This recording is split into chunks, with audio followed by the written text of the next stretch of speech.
Ang Panginoon lang at taong bayan ang pwedeng gumamit sa akin. At nasubaybayan ko, boss, yung proseso nito, yung investigation.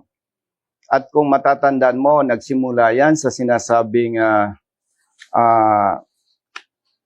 yung sa pondo, sa confidential funds. Now, ipagpalagay natin, may mali doon sa paggamit ng pondo. Okay?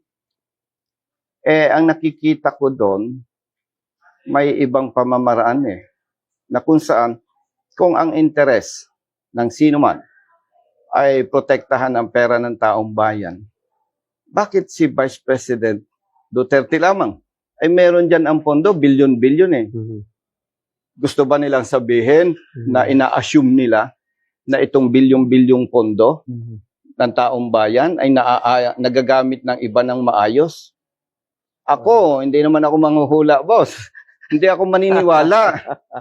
So, my point is, dapat, especially kapag elected official ka, ang titingnan mo yung interes ng taong bayan, hindi yung interes kung saan ka makikinabang.